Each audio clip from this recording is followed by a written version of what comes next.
Hello. In this podcast, we take a look at film distribution.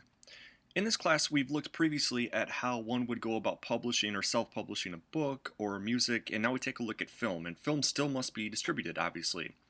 In the days of classic Hollywood cinema, in the old days, we had what was known as the studio system, where what would happen was a movie company, a company that produced movies, would distribute their movies in the theaters which they also owned, and this was known as a vertical integration.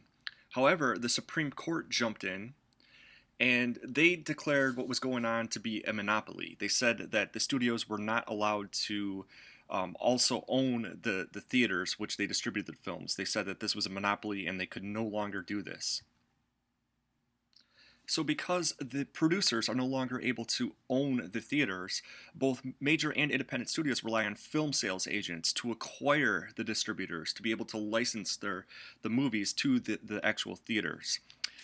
In the film industry, when we refer to distribution, we're talking not just about the actual showing of films in theaters and film festivals and so forth, but we're also, in today's day and age, we're talking about DVDs, we're talking about streaming, downloading from websites, etc. Now, distributors, which are very often the same companies as the producers or are affiliated with the producers, when it comes time to get the movies into the theaters, they can't just call up the theaters and say, "Hey, we're ready. Here's our movie. Show it in your theaters." The exhibitors or the theater owners want to see the movie first. And to do this, what happens is the distributors will arrange private screenings. And here they're trying to convince them, the theater owners, the exhibitors, to rent or book a movie. And the important thing to note here is that the theater owners are not just looking for quality. In a perfect world, obviously they would be, but they're looking for movies that are going to attract large amounts of audiences. That's why, for example, you have a movie like, say, Independence Day, which was not very critically acclaimed, but it was very good for the theater owners because it attracted a lot of people and made a lot of money. So that movie was in theaters for a couple months or maybe 3 months, whereas a movie like The Pianist, for example, which was critically acclaimed, um, was not that attractive to theater owners because it did not did not make a lot of money, even though it was critically acclaimed. So it's important to note here that theater owners are looking for movies that are going to make lots of money, obviously. So when an exhibitor agrees to book the movie, they negotiate. They talk about the amount of sales that are going to be paid after the theater owner, the exhibitor, deducts its floor or its basic operating costs.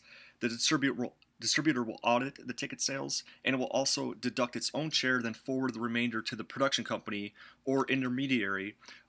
And As we mentioned before, a lot of times the distributor is the same company as the producer. So things that distributors must do, well, they first must secure proper payment.